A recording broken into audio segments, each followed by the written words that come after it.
Okay, today we got Sherri with us, and Sherri is bringing us a beginner's perspective because I started riding before I could walk, so I've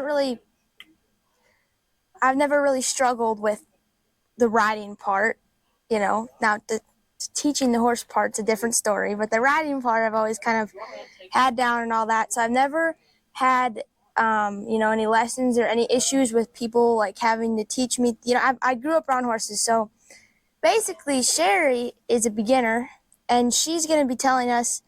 I'm going to be asking her some questions, and she's going to be answering from a beginner's perspective. She's still a beginner, but she's learned enough to where we can do this. And we got to mention her hat because she's very proud of her 30X hat. And let's get into the video. First, I'm going to ask Sherri is what was the hardest part of learning to ride?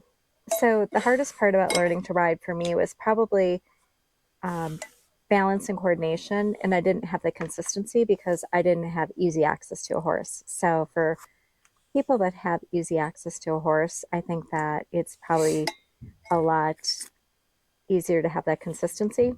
It's not like you can go sit on your kitchen stool and it's like being on a horse, because you need to get to know your horse, and you need to be able to communicate with your horse, and understand their language as well. So I can't learn to ride in a kitchen stool. Hey, it's the truth. You can't learn to ride on a kitchen stool. It's not like getting on a snowmobile. It's not like getting on a motorcycle or something like that where it's, the throttle is the control. You've got to learn the cues of the horse. You've got to learn the horse's language, whether they're neck reined, whether they take your cues from foot pressure. So there's a lot that goes So into are it. all horses the same or different?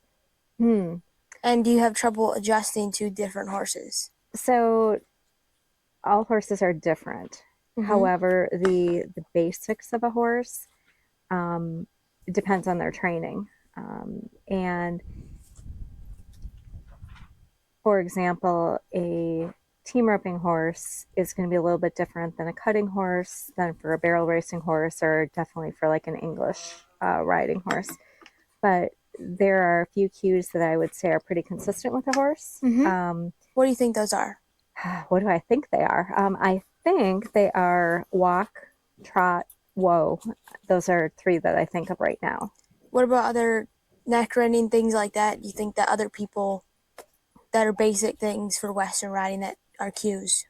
I would think that neck reining a lot is you many times are using one hand with the reins. So for example, like a roper is going to have mainly their reins in their left hand if they're right-handed, because they're going to have their rope in their right hand. And the neck reining is, if you pull to the left the way you want to go, the rein is going to pull on the right side of that horse's neck. Now you're also going to want to use a foot cue, or use your foot to put pressure on to get them to go to the left. So your legs are to move your horse from side to side, not always to go forward. Yeah. Yep. Did you think about that answer? I had to think about it a little bit because I'm still, as Addie mentioned, I'm still a beginner rider, and so I don't use a lot of the foot cues necessarily yet, like where I really want to get them going out of the box, like when I barrel race and stuff like that. When you use your legs, it does help a lot, to one, control the horse from, and also for balance. I had mentioned earlier, it's really the balance, and coordination, and that's really what it is. I mean, you kind of come off balance a little bit when you put pressure on, or when you start going faster, when you start to trot or you start to lope. It becomes one of those things that you've got to be comfortable in your saddle. So what would you say would be a good horse for someone to go out and buy or take lessons on if they're first starting? Ooh, I would say an older horse. I have ridden mainly older horses, and as you've seen, as a friend that's been trying to help me to learn to ride, it's the older horses that have the patience for a newer rider, and also just they're well seasoned to maybe know that there's different cues that a rider may give them, and they respond appropriately. So you wouldn't recommend a beginner horse for a beginner rider? No, how does that saying go? Like we have a lot of horses that have never been ridden, and we For also a lot of people that have never rode. Yeah. yes. So you wouldn't recommend that No, saying? I wouldn't recommend that saying. Okay, so how did you get more comfortable and confident riding and being around horses? Just doing it a lot, or was there something that you did, you know? Gosh, I can't think of anything specifically that I did, but I think it's I did watch videos.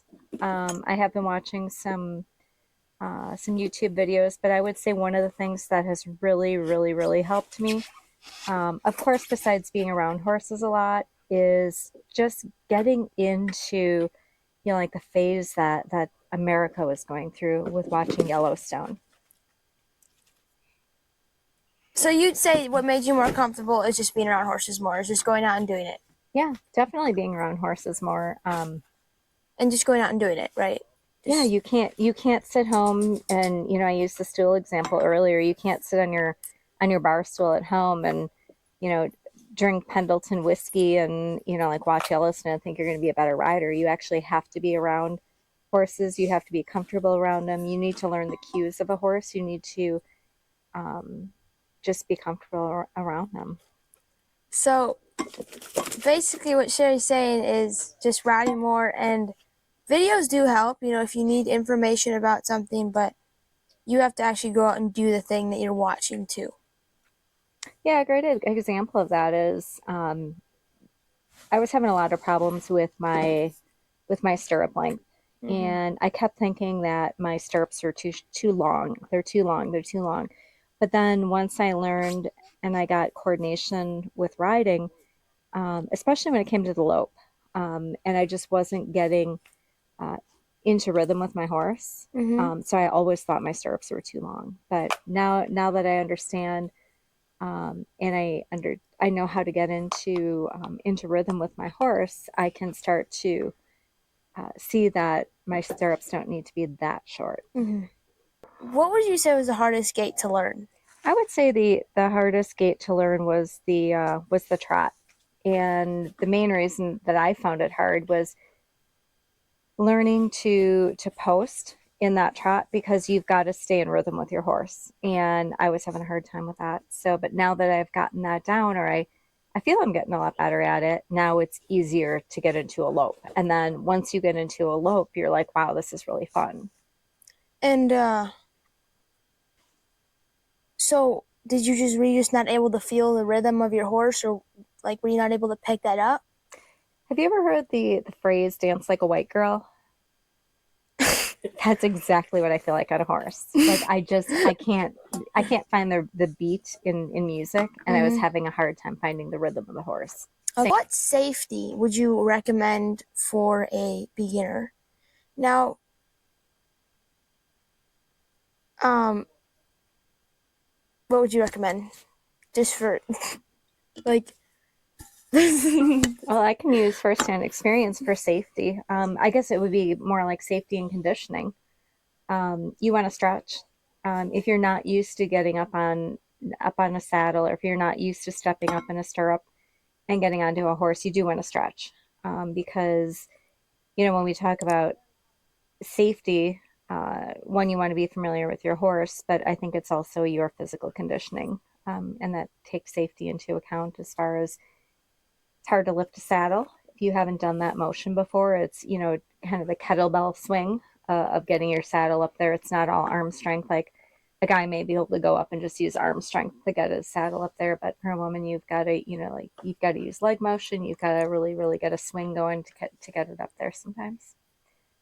Other safety things, know the arena or know the environment you're riding in. mm-hmm. You can't just take a new horse or a beginner rider out on a trail. Mm-hmm. You want to keep them in a confined environment, and also just make sure that the saddle's on properly, making sure that you've got the bit in properly.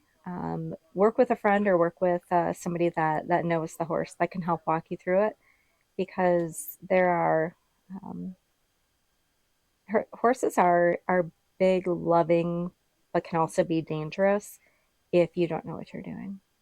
So, do you want to be relaxed in the saddle? Because I can remember. No, you want to be as stiff and as tight as you can. Of course, you want to be relaxed in the Because saddle. I'm trying to corner her right now is because we had some issues getting Sherri to relax in the saddle because I'd be sitting there trying to talk to her, and she'd be here like all tensed up, and I just told her to relax. So you want the more relaxed you are, the better you sound. If your horse kind of makes a fast movement or something, and if you're tense, you're more likely to fall off. But if you're relaxed, you're more likely to stay on. So you want to make sure that you're relaxed because if you're relaxed, you're actually going to be safer. What advice would you say to give if someone's horse isn't cooperating or not doing what they want? You're a beginner. Would you? You have to stay consistent. I give that advice, but I don't always take that advice. But you have to follow through on what you're trying to get them to do. Otherwise, the horse is just going to take control. And so, as the rider, you need to maintain your I don't want to say your dominance, but you need to maintain control of the situation. You need to make sure that horse respects you. What would you recommend focusing on for your first riding lessons or first time riding? I would say just getting comfortable, getting in and out of the saddle, um, and and really working with a friend or a trainer that can help you to understand that. You have to know that you're not just going to get on that saddle. You're not just going to get in the saddle, and you're not going to go out in a full on lope, right? What surprised you the most about riding horses or anything? Taking care of a horse, any of it? Well, I'm sure taking care of them is a lot, but I just don't take care of them. My horse is usually pretty taken care of for me. He is, he's fed twice a day. Okay, His then what stall is surprised you? cleaned. At his What surprised you then? the amount of work that a horse is. When you hear of, um, I would say the amount of work, the amount of dedication that you have to that animal or to that hobby. Like it's a lot. You have to do it a bunch to get better at it. It's not just a. It's not like pickleball. Sherri plays pickleball, where you can just go out and do it, and whatever you kind of have to do it consistently to get better, and it takes a lot of time. But I would say that it's that with any hobby. It's there are people that can just go out and get on a horse and go for a ride. It takes anything to learn a new hobby. It takes anything to be consistent in practicing that hobby. But it's what surprised me the most is, I would say, the investment, um, Like and time or money. well, it's both, and that was the thing about the investment. It's like, what's your return on investment? Sure, you can put a lot of money into a horse by, like, by all of the bling and the blitz and the that you put onto a horse, all the glitz and glamour, but you can also put a lot into time wise. And so, if either A, you don't have a lot of money, or B, you don't have a lot of time, you're never going to be able to commit to being a really good rider or a good roper or a good barrel racer or whatever you're committing yourself to do. So, final question: if someone is sitting at home and they want to start riding a horse, they don't know Mm-hmm. anyone, what would you recommend them doing? Would you recommend they go buy their own horse? Would you recommend they go take some lessons? Would you recommend they do nothing? What would you recommend? So there's a couple of things I would recommend. I live out in DC right now, and there isn't a big community of Western riders out there, but there is a big community of horses, like in Southern Maryland and stuff. And it, everywhere there are horse rescues where you can go just to become familiar and comfortable around horses, Mm-hmm. because they all need care. They all need to be, like, Fed, clean yep, stalls. yep. They all need that. So I would say getting comfortable around horses, going to um, going to just ride, like whether it's at a dude ranch or whether it's at, like a local place that does horseback riding, but just getting comfortable on horses to see if you really like it. And again, those horses are most of them are old, and most of them are meant for beginners. And yeah. so yeah, I like the rescue idea because I think it's important. Because when you go take lessons somewhere, you just mainly you just ride the horse, and I think it's important to understand how to take care of that horse and do everything you need to do around that, so that if you do want to eventually own a horse, that you can, um, you understand all that and you understand what to do. Because they need their shots, and all that, and they have to get shoed and all this other stuff. And yeah, so obviously Sherri didn't say go buy your own horse. I wouldn't recommend that to start off, just because you want to know what type of horse you want to buy. And like we said, you don't put beginner riders on beginner horses, or we don't have new riders for new horses. So yeah. Well, that is going to be the end. Anything else you want to mention? No. Okay, well, Sherri's getting sick of this, so um anywho, thank you for watching, and you want to tip your hat or something?